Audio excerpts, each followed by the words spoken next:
Yu-Gi-Oh! The movie, Pyramid of Light. Like, it doesn't say it, but that's the movie title, right? Pyramid of Light?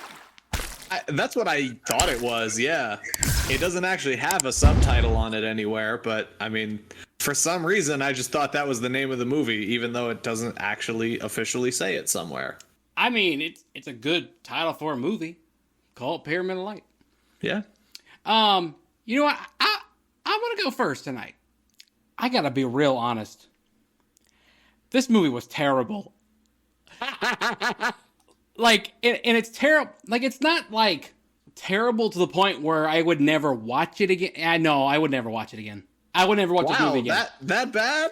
And here, like, so, love the characters. Love, characters are great. Yami Yugi is probably one of my favorite protagonists in all of anime.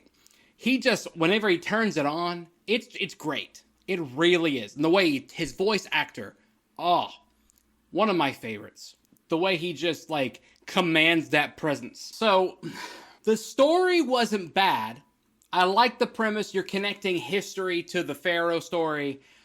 Even though I'm pretty sure the next arc, this takes place between the Battle City Tournament arc and the one after that. That's the Eye of Timaeus, right? That whole arc? Yeah, the Seal of Orichalcos arc. Doesn't he, because, well, and we all know at the end of the show, he loses the Egyptian gods. Like, they're gone. Mm-hmm. So, we know it takes place before that next arc does. The story's not terrible, but I will say it's not great either. The pacing was slow. I have never spent so much time watching Seto Kaiba talk about how much he hates Yugi.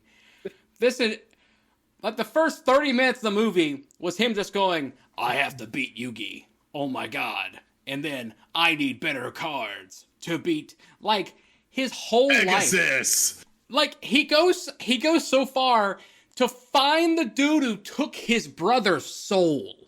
And then took his soul. Like, he was this desperate to beat a child at a card game. Yeah. Now, we all know it's deeper than that in the show, but I just think it's funny when you think about it that way. The pacing, it's like, as soon as we were getting somewhere, it really kind of slowed down. What was funny, it's the dueling pacing. So the duel pacing and Pegasus and Kaiba's duel, I thought was really good. Really fast, kept moving. Yeah. The bigger the duel, the more extraneous the duel went. So that last duel, oh my god, like, the bad guy would not die. Oh, we beat him. Nope. Now, I'm all good for a good plot twist at the end. Okay, something crazy happens. Okay. Because we know at the end of the show, also, when not even at the end of the show, we know they actually used, real, creatures and stuff, in the show. But the pacing, I thought, was pretty rocky and rough. The story was okay, but the story got hurt because of the rough pacing. Mm. Okay? The whole thing where Taya goes into the thing, she's like, my friends need me. No, they don't. No, they don't. They just need, they don't need you. They really don't. And then the whole, like, I get what the movie does. It's really a lot of references back to Duelist Kingdom, a little bit from, Battle City with the hand stuff, and that's what it's playing off of. I get it. But man, the level of cheese was out of this world. Now, it's funny. Part of it, it's negative and positive. But also it's kind of on us, or it's kind of on me. I'll take this one. You know what you're going to get when you watch a Yu-Gi-Oh film. Yep. Now, I will say this. The next one, Dark Side Dimensions. It's Bonds Beyond Time. Oh, Bonds Beyond Time. Sorry. Bonds Beyond Time is not like this will be the worst Yu-Gi-Oh movie. This will be the worst one. They get way better. As much nostalgia that's in it, and as much as the monsters look cool. Also, we didn't really get any cool monsters outside of, like, Kaiba's new monster. Kaiba got a new monster, but Yugi didn't really get a new monster. Kind of wish we had a little more on the monster front here. But like these are big duels. Like give us. I'd want a little more monster creativity instead of all Egyptian god cards. Blah, blah, blah, blah, blah. So now I don't think Yugi have the dark sorcerer before, the one that if there's magicians in the graveyard it cuts their attacks. Yeah, like that was a thing, but see that is the same. I think the Valkyries. Magician's Valkyria was also new to this. Yeah, but movie. they're just those are just revamped versions of the of Dark Magician Girl and Dark Magician. Like that's all they are. They're not. You just repainted two cards. Actually, here's the thing about Magician's Valkyria. It's actually a very mean card because it has an ability that was not spoken of in the movie, that if it's on the field, you can only target it for an attack. And if you have two of them on the field, you can't target anything for an attack. And it's this really like sort of broken type of thing that just, obviously that's not going to be in the show or in the movie at all. But just an interesting thing about Magician's Valkyria that's like so good in the actual card game and made no appearance whatsoever in the movie. Yeah, that's really cool. Save it for your turn, Michael. Hey man, I brought it up, damn. But all they were just they're the same design, but of their other cards, and so it's just I'm not impressed by them. They were just I love the abilities. Those are cool. They came up at a good time, but I give this movie a C. I wouldn't watch this again. Like this has to be like I always talk about like Dead Zone. I don't ever want to watch Dead Zone again. Like, if someone says, hey, let's watch Dead Zone, I will. I don't want to watch Dead Zone again. I don't want to watch this movie again. I will say, the thing about this movie is that it's really a heavy play on the show, and not just the Yu-Gi-Oh! Brand. Like, the other movies are like, the characters in the show are there, but that's more about the brand and the card game.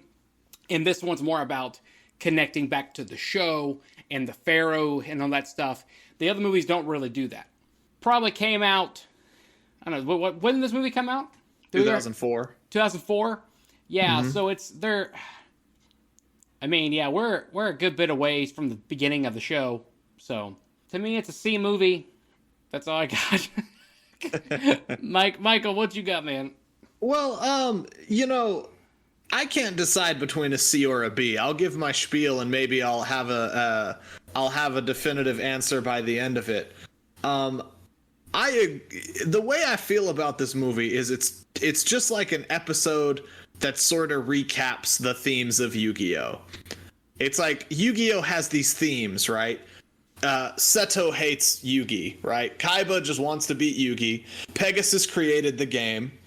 Monsters were real 5,000 years ago, and the Pharaoh locked them away, and then he's still got some powers, but, they're kind of mysterious. And then Yugi, Joey, Tristan, and Taya are friends, right? These are the big, plot points of the whole show of Yu-Gi-Oh! And this movie was like, hey, let's just take all those things and just, do it again. So I do agree with sort of what you were saying is, I didn't think of it in terms of new cards. I thought of it just in new anything.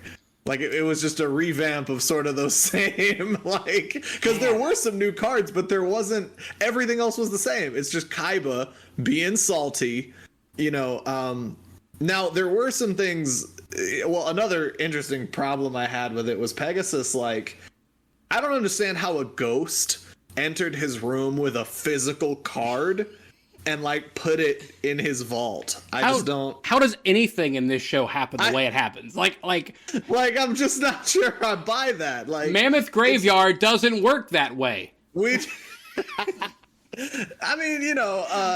just, But it's Yu-Gi-Oh! It's like you said before. You know what you're gonna get when you watch a Yu-Gi-Oh! Movie. So there are things I love, right? I love Joey's, character in general. I like his jokes. I like the movie references, which is something 4Kids does that I actually enjoy. They reference The Godfather. The Tristan and Joey are scared of the zombies and they go zoinks. Yeah, nice Scooby-Doo Little reference. Scooby-Doo reference. I'm just like, okay.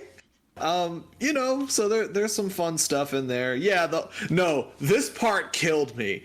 When Yugi finds the dagger, right? And he's like, oh, I gotta hit the eye. It's not a metaphor, it's literal. The dagger has to blind the eye. Throws it. You thought he's gonna do some ninja stuff. No, he throws this dagger all limp, and it just like boop. Just bounces off, and I just started laughing. And then the funny part is, I wonder why they do that, right? Because typically in an anime, you get kind of for some reason he's good at throwing knives and like hits it right on, right? But they decided, no, he's still a kid. He can't throw knives because like who can do that? But it's like, but it's gonna work anyway. Like it's like the dagger. They couldn't decide. Are we being realistic or are we not? The dagger. It's like the dagger adjacent to the eye is what blinds the eye. Dagger adjacent. It's so stupid. It was so dumb. And the whole place cracks like it's glass. Like it's rock. It's stone. It's like chink. Oh, that's it. We lost. We did it, and the whole thing just starts getting destroyed just because this little dagger just kind of flops against it. Like, I didn't know it was made of a Jenga tower. Yeah. That's exactly what they made that room out of, was Jenga pieces. And one more thing that just cracked me up was like, in typical New Yorker fashion, the monsters are real, and Joey is the first one to be like, well, that means mine are real too. So he pulls them out. You know, he gets Guilford the Lightning and Gearfried the Iron Knight, and they go attack the big dude, and they just clink. They don't do nothing. They charge this monster. I think they're at least going to put up a fight. They just clink, bounce. Even the sound effect is there. And they just die. And I'm just like, well, so much for that. Kaiba's passed out. So Kaiba's passed out, and he's just like, "Hey there, you fourth-rate deck." He's just like, second-rate duelist with a third-rate deck. Oh, did I go too low? Did I make mine worse? Yeah, you did. I said third-rate duelist with a fourth-rate deck earlier. Oh, okay. God, yeah, that's even worse. That's what Joey's like. I didn't even know they went that low. I would love it if every time Kaiba said it, it got lower and lower. You're a fifth-rate duelist with a sixth-rate deck.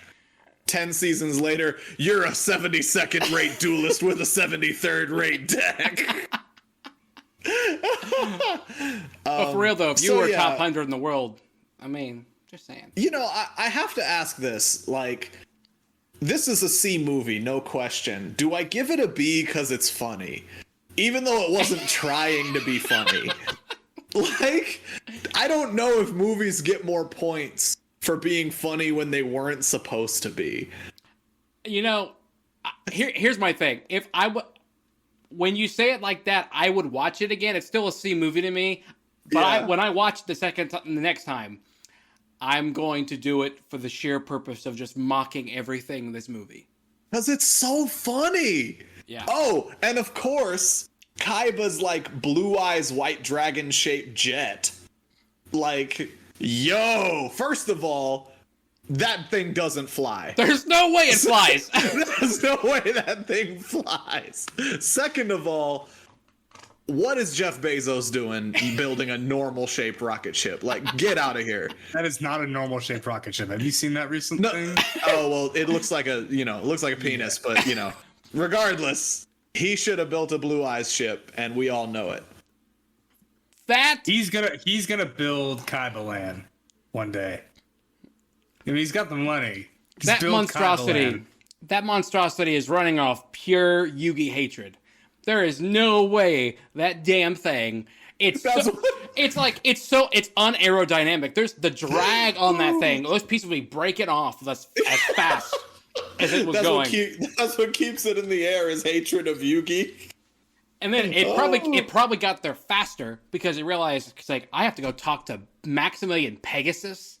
Oh, like how did his ego get so, like, did nobody check him on that? We're like, dude, he trapped your brother's soul and your soul. I mean, hey, he's still got the card. He's got the card that can beat Yugi. He's gonna go get it. Almost destroyed the world, the process, but it's whatever. The king of grudges is like, I can use you. Grudge. It's how you power Hachiyak. Man, Hachiyak could be powered on Seto Kaiba alone. That's a good cross. We should do a crossover. Yu-Gi-Oh! Hachiyak crossover. Man, Yugi's king of games. Seto Kaiba is the king of. You almost had him, buddy. Damn. Oh. So yeah, it's a C movie. I give it a B for entertainment. All right, that's fair. Let's that's go fair. with that. Sean, what you got? It's hard, man.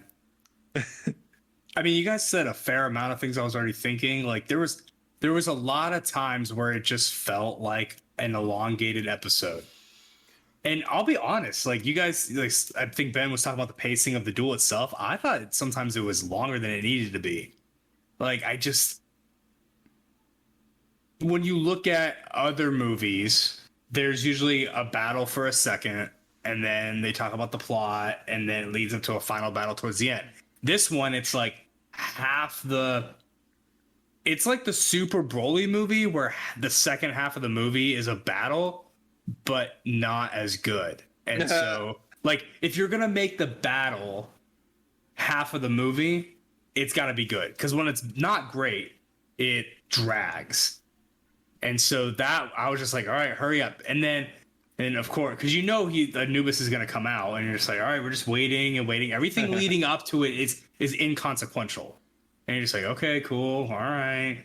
Okay, cool. Crush card, XY can, cool. Same thing we see in every other movie, or not movie, but arc. But all right, cool. Yep, Kaiba, you suck. So it just didn't seem like there was any stakes to it. And so I do like the whole thing where Kaiba was able to get the Egyptian god cards out. But again, it just Anubis is there in the background, so it's just like, what's the point? Like, it doesn't matter. It's inconsequential. The animation, like there's a little bit darker lines to it, but it's not different enough to seem like it was something that came out in the movie theater. And I think this did come out in the movie theater. It did. If I'm not mistaken. It did. It was a theatrical release. Yeah. And so when we watch Dark Side Dimensions, like you're gonna see a huge difference, and of course it's later on. You can see a difference on this. So I got the triple pack, and you can see a difference just on this thing. Yeah, and it just doesn't seem any different. It's almost like, I mean, really, it's the original 13 Dragon Ball movies. They're long episodes, and what's disappointing to me the most is that we're talking about Anubis, the Egyptian god of death. Like, you think about that and how all this first, season of Yu-Gi-Oh, how Yu-Gi-Oh! King of Games is based around Egyptian lore. This should be like the bad of the bad. Like, this should be top notch, like, holy, you know what? Like, what are we gonna do? Like, this should make Merrick look like, a little child. Nah, dude, friendship. Exactly. But family. So it's just it makes it more disappointing. I don't know, man. It was good. It was fine seeing Blue Eye Shining Dragon's cool. I like Yugi's different magicians. I kind of wish like he would use those more. Like you kind of see him at the end when he has to face Yugi. When a Tem has to face Yugi, because they have to like split their decks in half essentially.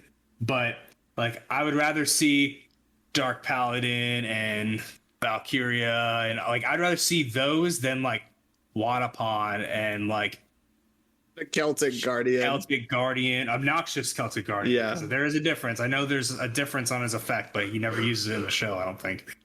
But yeah, it's disappointing. Like, I'll give it a B- because I still don't think it's bad. But yeah, it's just like you think about what it could be, and it's not. And it kind of lets you down. It's very deflating. So I feel that. Yeah. I feel that. I was sitting here kind of trying to like regather thoughts on the movie. And one approach I liked was they were trying to, create that narrative of like Yugi only relies on these Egyptian god cards now. And so they set up this thing where those aren't, he can't use them, okay, because they're banished. And then I think the premise of the movie was to show that this dude is still king of games and he gonna figure it out. The problem is, it didn't feel like he did it himself. Like, it wasn't like, when he's fighting Pegasus and Black Luster Soldier's coming out, and how awesome that moment was. And that's what I guess that's what I meant by a new monster. Like, we didn't have that, boom, here you go. Because the thing is, he used Kaiba's monsters, and he got his Egyptian god cards back out. The whole point was so that we could see you do work without that. I don't think he was gonna beat Kaiba. Like, there was nothing showing that he was gonna beat Kaiba. Yeah, it was gonna be the same thing. He was gonna use reverse of reverse to use the card Kaiba was gonna use to summon the god cards. But that's Ben's whole point. Like, he's not. He just used Kaiba's own thing. Yeah. And to me, it ruins, like it makes the whole point of showing that he can do it without the god cards pointless. And maybe that's not what they were going for. But man, if he did that, and then he's like, he has to pull out some crazy stuff, like some kind of ritual. Like, don't get me wrong, I know we saw it in the show already, but I'll take a Black Luster Soldier all day. I'll take a Dark Paladin all day. What if he had Black Luster Soldier, Envoy of the Beginning? Yes, something like that would have been so awesome. And I think it's a missed opportunity. One, to showcase a really high-powered monster, and two, Konami, you could have made a lot more money if you sold them cards. That's what they do. We already see an arc where he doesn't have the ability to use the Egyptian god cards. Correct. Granted, it's not part of the manga. Like, that whole Orichalcos arc, that's not a part of the manga, and so they did it just to pad timing. It's a good arc and whatnot, but we've seen it. And I'm pretty sure the Pyramid of Light movie came out after, even though it's supposed to take place before. Yes, you're right. So it came out in 2004. I think that's a 2002, 2003 or Silver Orichalcos arc. But the thing is, it's like, it's the movie. Like, show us something. Like, we just went back to what we already thought. And that may have been the point, was that they were just like, hey, it's been a while since the show's been out. Let's just show everything that everyone loves about the show, which people do sometimes. They release a movie a long time after the show is done and just for nostalgia. It's like, this is fan service, right? I think it'd been better if you had Kaiba and Yugi dueling in the beginning of the movie, and it's like halfway through, and it's like, oh, I'm gonna beat you. No, you're not. Like, that's how they start the movie out. And so you get the Kaiba versus Yugi.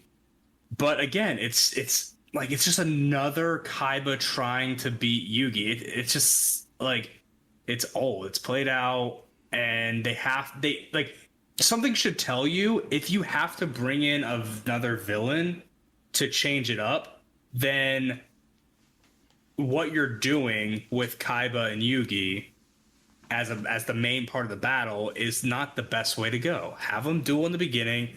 Yugi wins because you got the Egyptian god cards, and then play out the Anubis thing and have Anubis show up as Anubis somehow with Pyramid of Light. But having Kaiba and Yugi duel for 30 minutes is just, especially when we already saw it in the beginning, because we did see the simulation. You know what?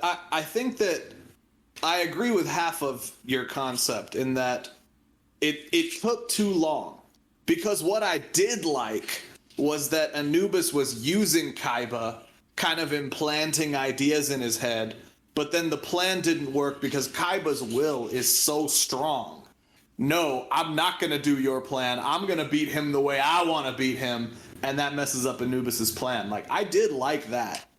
But I do agree. I think it would have just impacted a lot harder if the duel just wasn't so long. Yeah. So long with Yugi versus Kaiba. I would have been okay with the battle itself, but you need to cut that thing in half and have the first half Kaiba, the second half Anubis, not 80-20.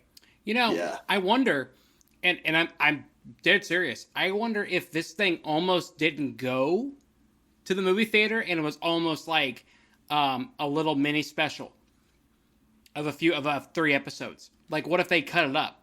Like, maybe it almost did. Like, it kind of felt that way. Yeah.